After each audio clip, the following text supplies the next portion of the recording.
दिनांक 14 मई को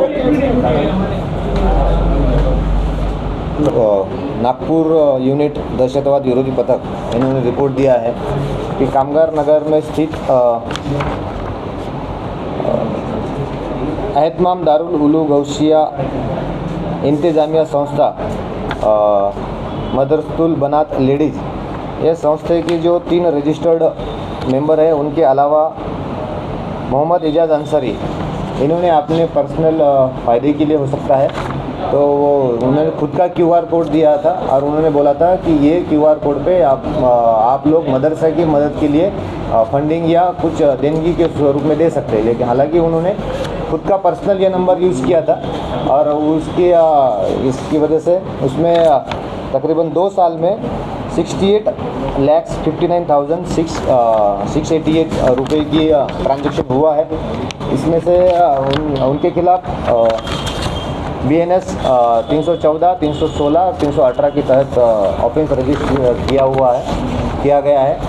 तपास की इन्वेस्टिगेशन शुरू है।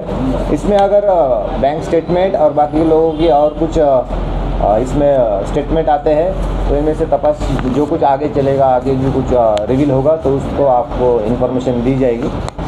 इसमें उन्होंने परमिशन ली थी क्या और अदर कुछ जहाँ से फंडिंग आ रही है, फंडिंग कहाँ से आई थी और जो अमाउंट इनमें जमा हुई थी तो वो फंड कहाँ दिया गया है, इसका पूरा इन्वेस्टिगेशन होने के बाद में मैं आपको ये सब जानकारी दे पाऊँगा।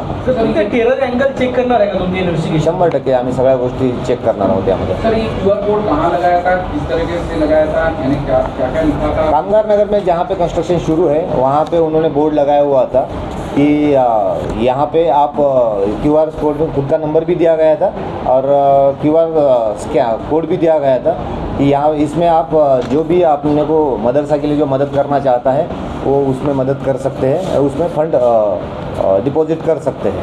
सर, ये धार्मिक स्थल के पास लगाया गया था? हाँ, मदरसा के वहीं पे लगाया गया था जहाँ पे कंस्ट्रक्शन शुरू है। अब वो ज़मीन जी पैसे कहाँ जा रहे थे? मदरसे के ऊपर अगर ये लगाया था तो उन लोगों को पता नहीं था कि तो लोग इसमें कमेटी में थे? उसकी छानबीन शुरू है क्योंकि कमेटी के मेंबर को भी आज हम बुलाएंगे उनके स्टेटमेंट होने के बावजूद बाद में और बैंक स्टेटमेंट के बाद में मनी मतलब फंड कहाँ से डिपॉजिट आया था और कहाँ विड्रॉल हुआ और कहाँ ट्रांसफ़र हुए उसके बाद में समझ में आएगा। सर, ये जो पूरा पैसा कहाँ से आया था पूरा, और इसमें कुछ लेवरेज एंगल का निश मिला था पता कर क्या जानकारी हो सकता है, वो तो बैंक स्टेटमेंट आने के बाद में आपको समझ में आएगा। सर, इसमें पूरा एक रैकेट चल रहा था कि इस तरह से कि पॉसिबिलिटी है उसमें, लेकिन जब तक हमारे प्रॉपर एविडेंस नहीं आते तब तक हम बोल नहीं पाएंगे इसके बारे में।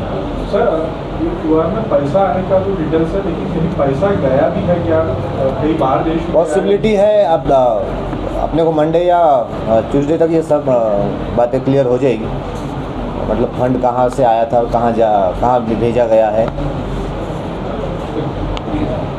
थँक्यू। ते आयोकडे आहे त्यांना बोलू।